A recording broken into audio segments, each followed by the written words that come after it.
Hello, and thank you for joining my next installment of the Gay Marriage Rants, entitled Gay Marriage 3.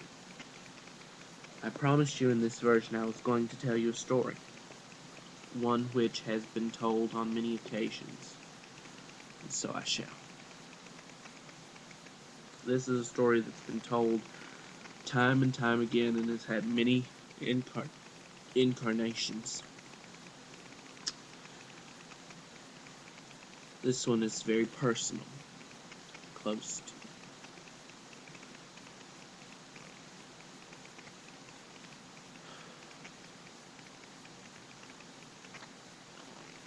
The story is of a couple, a gay couple, homosexual couple, males, who are out of town. There's a car accident, and one of them winds up in intensive care and dies in the intensive care unit, while his partner, who has been his husband for many years, is forced to sit in the waiting room because visiting hours are over, and he cannot remain in the room with his husband because he's not family. He's not recognized as family under the law. While it is sad that so many people have experienced this, I want you to ask yourselves who you're really, truly hurting, and what the greater pain is.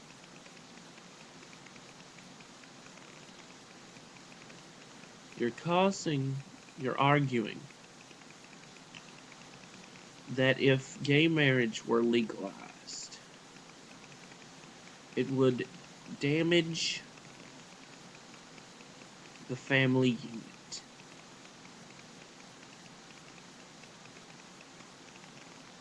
The same argument was made when women demanded their rights. Their rights were granted to them, and the family unit was not irreparably damaged. It changed slightly, but it wasn't damaged terribly. Same argument was made when the African American was granted his rights, and by him achieving his rights, the family unit was not damaged dramatically.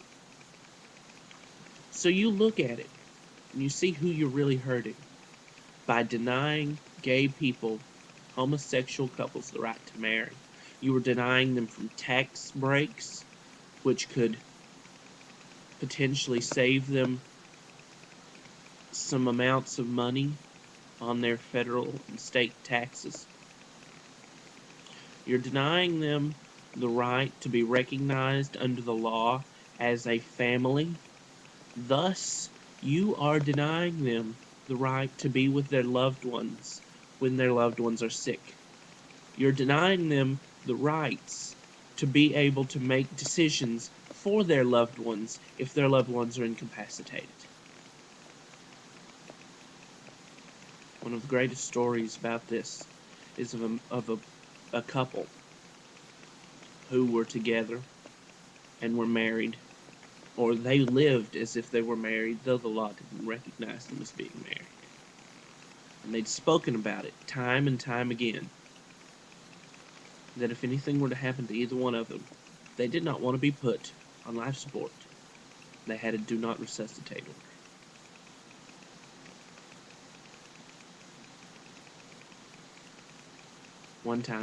One day, they're out of town. They don't have the hospital in that town does not have access to their medical records, so they don't have access to the do not resuscitate orders. One of them is in a terrible car accident. He's taken to the hospital and is placed on a ventilator. Doctors will not tell his husband anything because he's not family.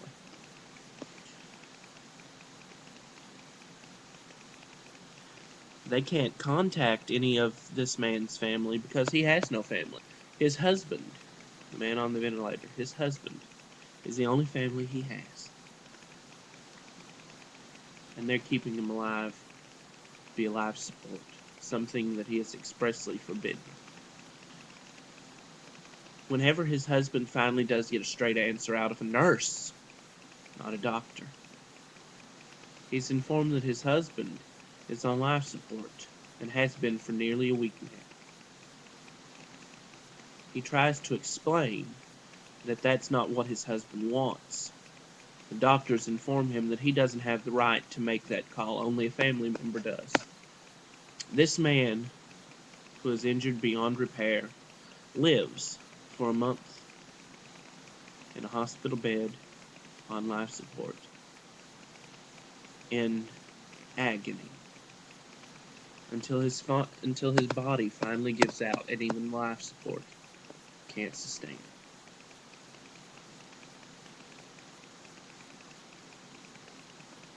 His husband sued the hospital for punitive damages and was denied. So who do you really hurt with this? Who do you really hurt by denying us? You hurt us dramatically. Here is an example of just how dramatic. For 2 years, since I was 20 years old, and I moved to Winchester, Kentucky, I spoke with a friend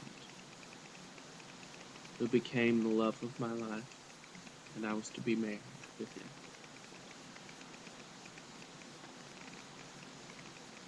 We lived together. Once I moved, again, we lived together as couple. And on February the 16th,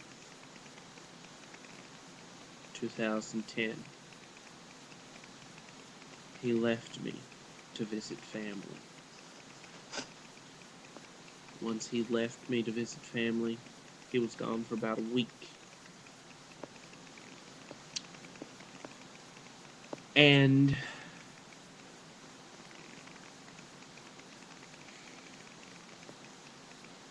he went to Georgia.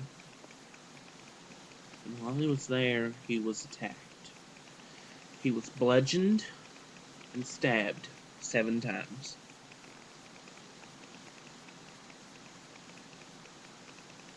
Doctors rushed him to the hospital, where he was patched together, placed on life support in the intensive care unit.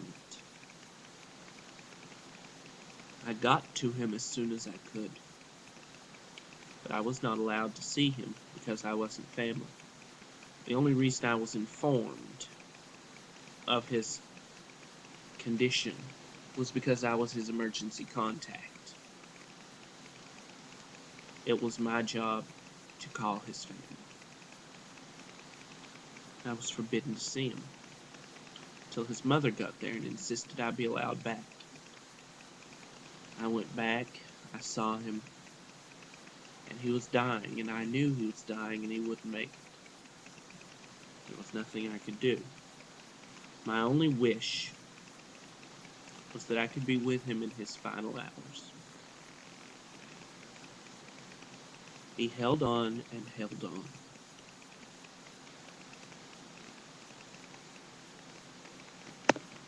And when his mother finally made the decision to pull the plug, I was there. However, before he took his final breath without life support, visiting hours ended, and I was asked to leave the room.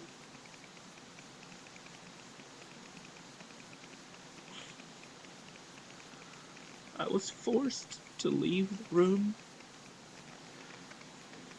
and go to the waiting area I remember I went to the chapel. I sat and I cried.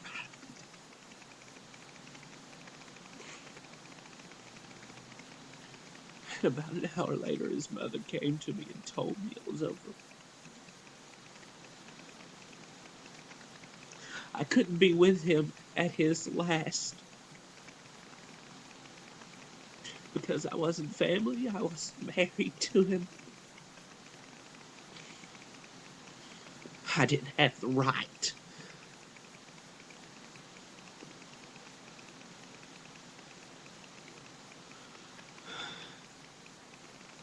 For 2 years, we were together as a couple. And in a 24-hour period of time, I was told that that time we spent together was insignificant. It meant nothing.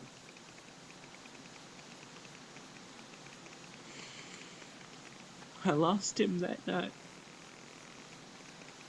and I wasn't even there to hold his hand. His sweet, innocent little hand.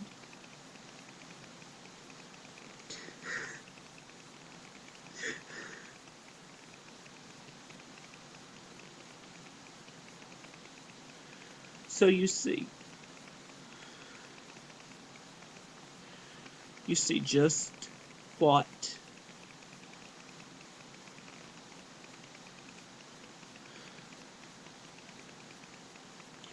just what denying the homosexual community the right to marry does. You fear that allowing us to marry will somehow irreparably damage the family circle.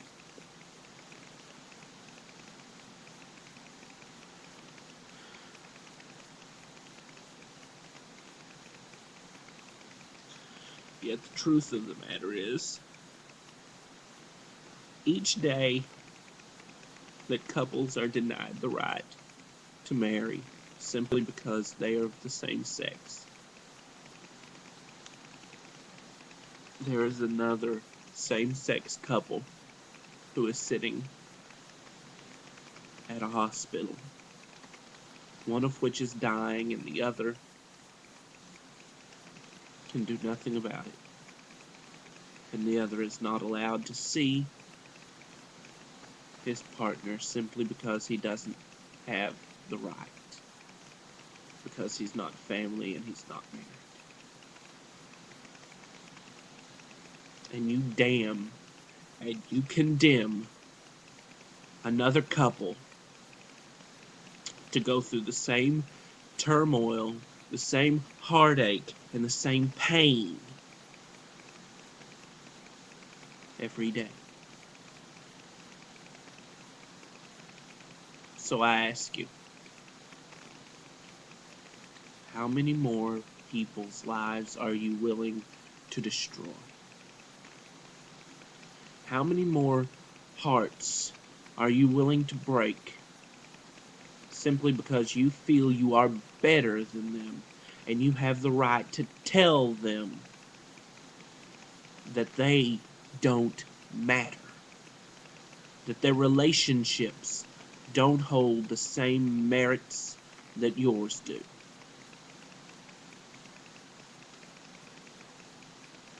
I put it to you this way.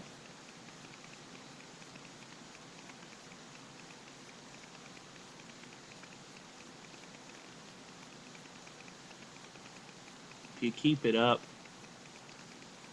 and you continue to deny the homosexual community their right to marry, it's only a matter of time